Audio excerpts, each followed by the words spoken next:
My mother gave my sister a huge inheritance and left me a locked, dusty attic. There's history up there. She shrugged. But when I found rare artifacts worth millions, she suddenly remembered that it was a common family heritage. I always knew my mother favored my sister. It was never even hidden. Emily got the best of everything: new clothes, expensive vacations, a sizable trust fund. And what about me? When it came time to divide our grandmother's inheritance, my mother gave Emily a fortune and left me the attic. A locked, dusty attic in our old family home. When I asked why, she just shrugged.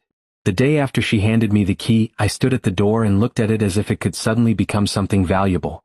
The house itself was an old Victorian built by my great-grandfather, but the attic had been locked up for as long as I could remember. I expected it to be useless, just boxes of moth-eaten clothes, broken furniture, maybe some forgotten Christmas decorations. When I finally pushed open the creaky door, the air inside was thick with dust, as if no one had set foot there in decades. Sunlight shone through the dirty windows, illuminating the piles of junk. I sighed, already feeling robbed. Emily had left with a six-figure inheritance, and I was left with this. Still, I decided that I could get through this. At the very least, I could vacate the place and sell it. Maybe rent it out or turn it into a studio. Rummaging through the old boxes, I found the usual junk: faded photographs, yellowed newspapers, a rocking chair with no legs. But then, behind a pile of old books, something caught my eye. A sculpture. Strange, abstract, and heavy.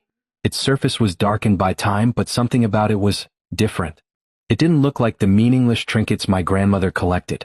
Next to it, leaning against the wall, were paintings, dark, eerie, detailed in a way that made my skin crawl. I had no idea what I was looking at, but something told me I needed to find out. I pulled the sculpture into the light and brushed off the layers of dust. It was heavier than it looked, made of solid stone, but the carvings were intricate, almost too precise to be accidental. The drawings were equally strange. They didn't look like something my grandmother would hang in her house. Dark, chaotic brushstrokes, shapes that seemed to shift the longer I looked. They looked expensive. Curiosity got the better of me. I snapped a few pictures with my phone and ran a reverse image search. Nothing at first. Then, after adjusting the angles and lighting, a match appeared. I stared at the screen, my heart pounding. The sculpture was not only old.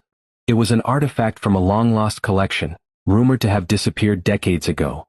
A rare work by a famous European artist, missing since World War II. A painting? A similar story. Their value? At least $1 million. My hands were sweating. It couldn't be true. I spent the next few days researching, checking sources, making sure I wasn't imagining things. The more I dug, the clearer it became this was not some attic full of junk. It was a hidden treasure trove. I knew I had two choices. Tell my mom and risk her taking it all back, or find a buyer myself. I didn't hesitate. I contacted an art dealer known for his delicate transactions. When I showed him what I had, his reaction was immediate. I'll buy it all. $1 million.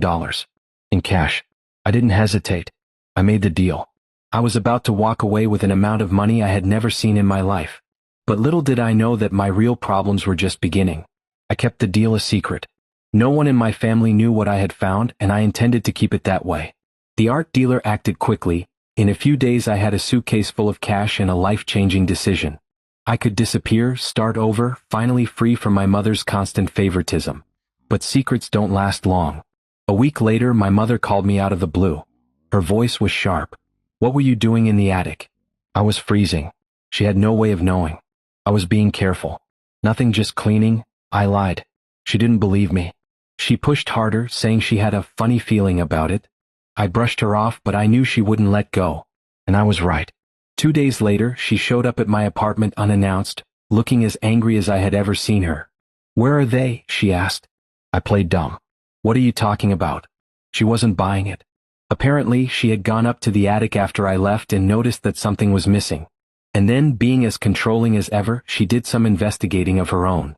It didn't take her long to find out that some of the missing artwork had turned up on the underground market. Works that looked eerily similar to the ones in our attic. "It was family property," she exclaimed. I almost laughed. "Joint family property?" She gave me the attic like a slap in the face. At the time, she didn't care. But now that it's worth something, has it suddenly become community property? She demanded that I give it back. Every last cent. I told her no. And then things got out of hand.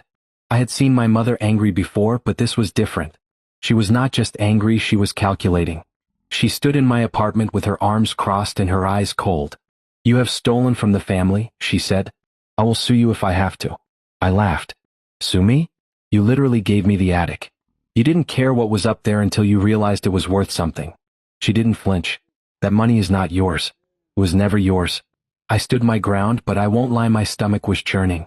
My mother was not the type to let things go. And I was right to be worried. A few days later, I got a call from my attorney. My mother was suing me. For claims? That the contents of the attic were part of the family estate, and that I had illegally sold the relics without her permission. I couldn't believe it. First she threw the attic at me like garbage. Now she wants it back? I hired my own lawyer, and then things got even more confusing. It turns out that the legal side of inheritance can be complicated. My mother's case was weak, but not impossible. If she had stuck to her guns, she might have won the case. Then something worse happened. The art dealer I sold the paintings to? He called me in a panic. It turned out that one of the paintings had been listed in an international database of stolen art. The kind of database that Interpol monitors. And then it hit me. I wasn't just selling some forgotten junk in the attic. I was selling stolen artifacts. And now my mother and the law were coming for me. Panic set in quickly. I thought I was just selling old art. It never occurred to me that these works might have a criminal past. The art dealer panicked. He told me that the sculpture and at least one of the paintings were part of a collection that had been reported stolen several decades ago. One that countries are still at war over. If the authorities had intervened, it would not have been just a civil dispute with my mother. It could have become something worse. It could have become something much worse. I started digging, trying to find out how these stolen works ended up in my grandmother's attic. And the more I found out, the more uncomfortable I became. My grandmother lived in Europe before moving to the United States, I knew that. But what I didn't know was that she had connections to a wealthy collector in the 1940s, a man who mysteriously disappeared. And guess what? Some of the works I sold matched those in his collection. It was beginning to look like my grandmother was in possession of stolen war loot. If this was true, then I hadn't just sold a few expensive pieces of art. I was unwittingly selling stolen goods. I needed a way out. And I needed it fast. I called the art dealer and asked him to cancel everything, to return the money, to do anything to make it stop. But it was too late. One of the works had already been traced, and now there was an official investigation. Then, just when I thought things couldn't get any worse, I got another call. Not from my lawyer. Not from my mother.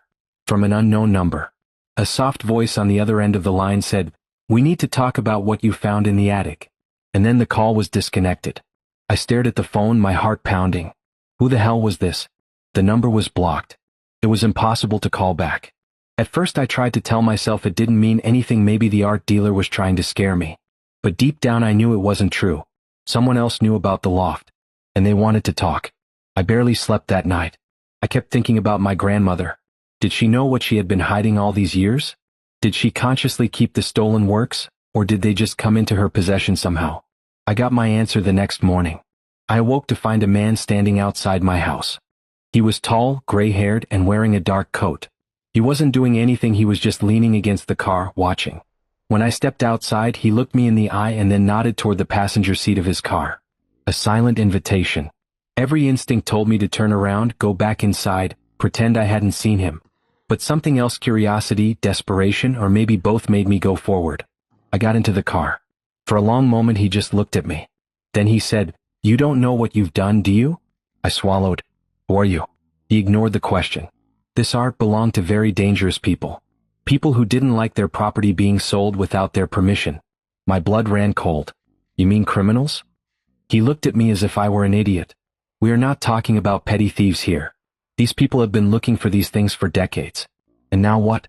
They know you have them." I felt like I couldn't breathe. "I need you to tell me exactly what you found in the attic," he said. "Because if you miss something, if there's anything left up there, you're in more trouble than you can imagine." I sat there with my hands on my knees, trying to understand what he was saying. I just wanted to make some money, to get back at my mother, to get out of the mess she left me in. I never thought I would end up in the crosshairs of dangerous people. "I sold everything I had," I said. There was nothing left. The man didn't even blink. "Are you sure about this?" I nodded, but the doubt in his eyes made my stomach turn. "Let's hope so," he muttered. "Because if you miss something, they will come for it. And they won't ask nicely." I thought it was over. That maybe I had escaped the worst. But I was wrong. That night my mother called me again, but this time her voice was different. It was not angry. It was worried. Someone broke into the house, she whispered. The attic, they smashed it to pieces. I could feel the ice running through my veins. What did they take? I asked. Nothing, she replied. That's the point. They weren't looking for something that was gone. They were looking for something that was still there. And I don't know what it is. I felt like throwing up. Had I missed something? Had I left out the last secret that someone was willing to kill for? I didn't know. But one thing I knew for sure was that this was not over. Not even close.